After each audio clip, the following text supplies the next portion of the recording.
Baiklah anak-anakku, hari ini saya akan membagikan materi. Kita masuk ke bab yang kedua dengan materi sifat zat dan perubahan zat.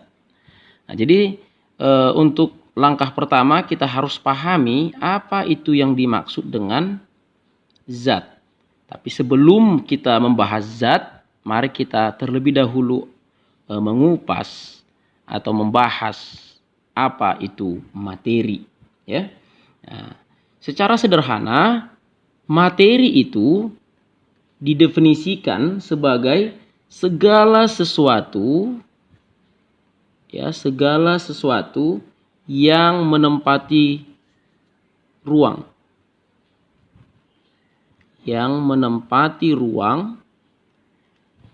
dan juga ruang itu sering kita sebut dengan volume, ya, dan juga memiliki massa. Ya, jadi dua syarat ini harus dimiliki suatu benda baru dia dikatakan materi. Jadi materi itu sekali lagi segala sesuatu yang menempati ruang atau volume dan memiliki massa, ya, dan memiliki massa. Jadi contoh-contohnya ya banyak, ya. Contoh materi itu misalnya kayu, ya. Apalagi contohnya meja, besi dan lain-lain. Air, ya, udara. Nah, jadi nanti di sini materi ini ada yang kita bisa sentuh, ada yang tidak bisa kita sentuh. Nah, yang bisa kita sentuh ya ini yang langsung bisa kita lihat secara kasat mata. Sedangkan yang kita tidak bisa sentuh tapi bisa kita rasakan keberadaannya itu adalah udara. Nah, jadi mari kita lihat, kita buktikan dulu kenapa udara itu kita golongkan sebagai materi. Ingat, syarat materi itu ada dua. Dia harus memiliki volume dan juga harus memiliki massa. Nah, jadi mari pembuktian bahwa udara itu kita golongkan sebagai materi yaitu yang begini. Nah, sebagai contoh ya, misalkan pasti semua kenal balon. Ketika kita meniup balon, ya, balon itu kan elastis, ya. Nah, kita tiup balonnya, maka balon itu lama-lama akan semakin besar, ya, semakin lama semakin besar, semakin lama semakin besar ketika kita tiup. Itu artinya udara yang kita masukkan ke dalam balon itu memiliki atau menempati ruang yang kita sebut volume. Jadi semakin kita tiup dia, maka balonnya akan semakin besar. Itu artinya volumenya juga semakin besar. Nah, ini artinya balon itu juga menempati ruang, ya. Nah, kemudian yang berikutnya, kalau seandainya di sini ada balon kita tiup, sama gedenya. Nah, kita timbang, dia akan setimbang gitu, ya. Nah, tadi sudah kita buktikan bahwa udara itu menempati ruang atau memiliki volume. Nah, syarat yang kedua tadi memiliki massa. Nah, jadi jika misalnya di sini ada balon sama besarnya, ketika kita buat seperti ini, setimbang dia. Nah, jadi ketika dia setimbang itu artinya massa balon A itu sama dengan massa balon B. Ketika ini kita bocorkan, dia akan meletup. Apa yang terjadi? Nah, yang terjadi adalah ini sudah meletup, ini balonnya akan seperti ini. Itu artinya apa? Ini massanya berkurang karena udaranya sudah keluar dari balon, ya. Sudah keluar dari balon ini belum. Itu artinya udara yang ada di balon A itu memiliki massa sehingga posisinya jadi tidak setimbang. Nah, jadi karena udara itu sudah memenuhi dua syarat tadi, memiliki massa dan memiliki volume, maka udara tersebut dapat kita golongkan sebagai materi, ya. Nah, itu yang paling penting untuk kita pahami di dalam bab ini. Oke? Selanjutnya, ketika kita bicara mengenai massa, ingat ya, di sini sering keliru ya pemahaman orang awam ya. Sering keliru mengenai pemahaman massa ya. Massa itu dapat kita definisikan sebagai ya ukuran yang menunjukkan jumlah materi ya. Ukuran yang menunjukkan jumlah materi.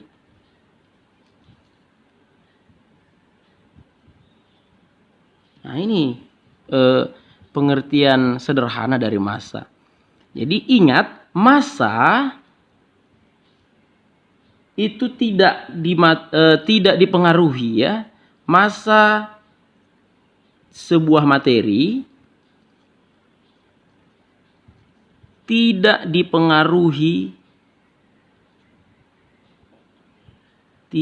dipengaruhi oleh gravitasi bumi. Ya, nah ini dia. Artinya nilai massa sebuah benda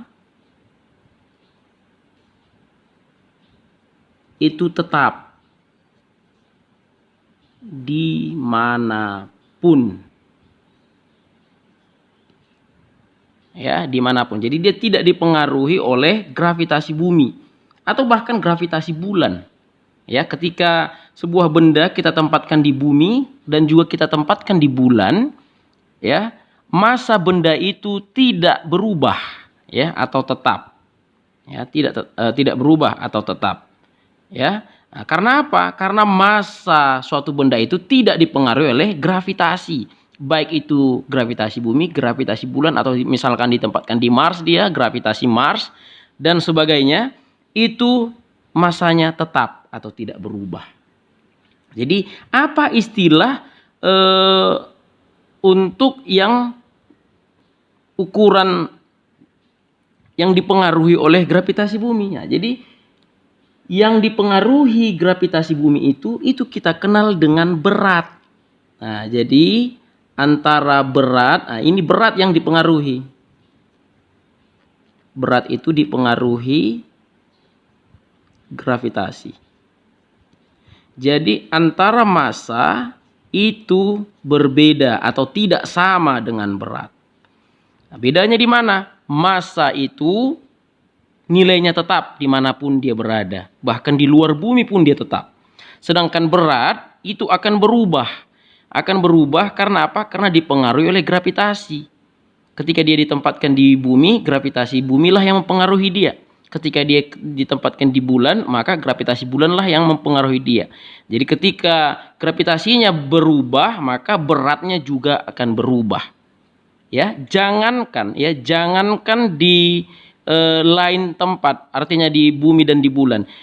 Selama di bumi pun berat itu berubah, tidak sama. Ya, nah, lihat di sini.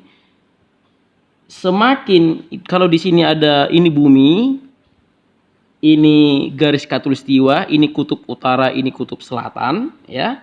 Kutub utara, kutub selatan, ini khatulistiwa. Jadi semakin mendekati kutub bumi, ya, maka gravitasinya akan semakin besar. Ya. Nah, jadi ketika dia semakin ke kutub, baik itu ke kutub utara atau kutub selatan, maka gravitasinya akan semakin besar. Nah, jadi ketika dia semakin besar, maka akibatnya adalah beratnya juga akan semakin besar. Ya. Nah, jadi saya bikin begini, semakin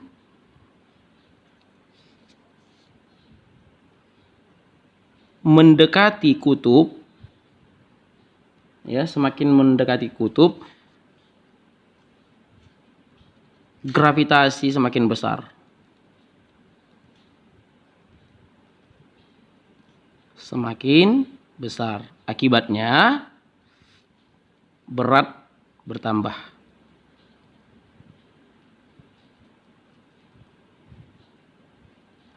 Oke? Nah, sebaliknya, semakin mendekati khatulistiwa,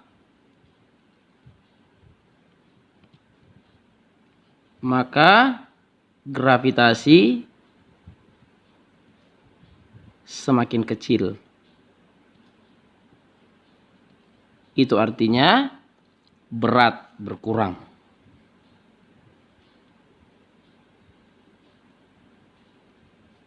Oke, jadi dipahami ya, ketika kamu sudah belajar fisika, yaitu mengenai sifat zat dan perubahan zat, khususnya membahas materi dan zat, ya, massa dan berat itu merupakan dua hal yang berbeda, ya. Nah, jadi sering dibilang berapa berat badanmu. Jadi kalau dibilang berat itu dipengaruhi gravitasi.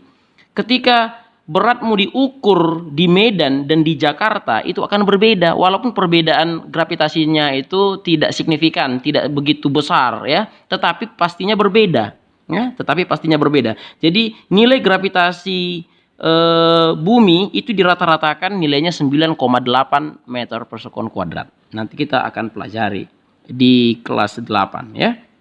Nah, jadi seperti itu dia. Jadi saya sering sekali mengganti istilah massa karena massa itu kurang lazim ya digunakan di sehari-hari. Sering sekali saya ganti istilahnya dengan bobot.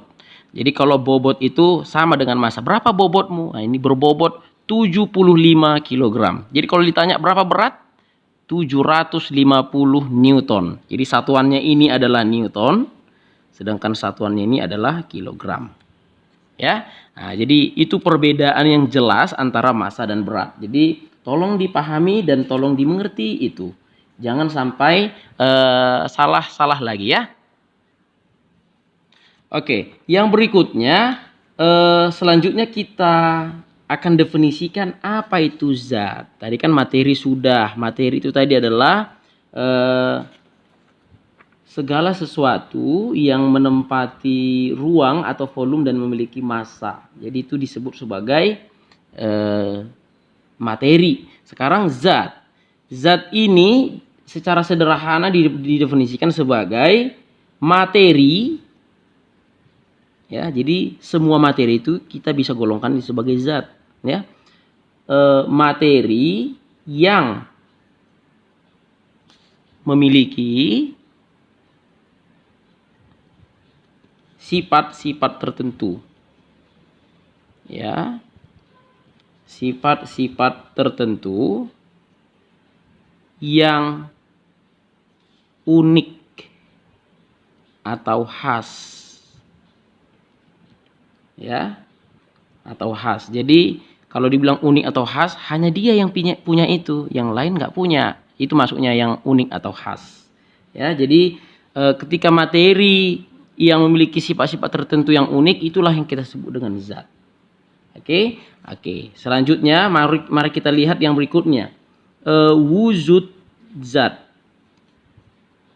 Nah, di dalam alam semesta kita ini, wujud zat itu ada 3. Ya, di dalam alam semesta kita ini, wujud zat itu ada 3. Ya, ada 3 wujud zat. Apa itu? Itulah yang pertama zat padat, yang kedua zat cair, dan yang ketiga gas. Berikutnya mari kita lihat sifat zat padat, zat cair, dan gas. Nah, yang kita soroti di sini hanya dalam segi bentuk dan volumenya. Jadi untuk mengisi tabel di bawah ini, coba kamu perhatikan buku cetak, ya, buku Erlangga, ya. Ini di buku saya ini buku cetakan lama, itu halaman 41. Jadi tolong dicocokkan dengan buku kamu yang cetakan baru. Nah, dilihat di jelajah konsep 2.2 ya, untuk menyelidiki sifat zat padat, zat cair, dan gas. Nah, jadi untuk mengisi tabel yang tadi, mari kita lihat ini ya. Nah, jadi diperhatikan ya, siapkan sebuah kelereng, gelas, piring, air, balon karet, pompa sepeda, dan kantong plastik. Kalaupun tidak tersedia, kalian bisa membayangkan saja ya, membayangkan saja atau merasionalkan ya, merasionalkan kira-kira kalau ini dilakukan apa sih yang terjadi pada benda-benda tersebut ya. Oke, ini dia.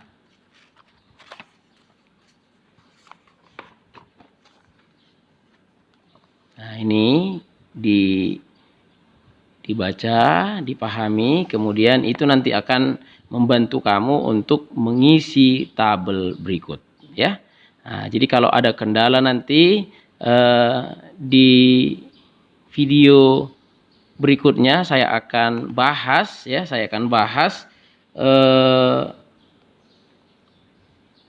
percobaan ya untuk menyelidiki sifat zat-zat berikut ya. Nah, tapi saya mau kalian terlebih dahulu melakukannya.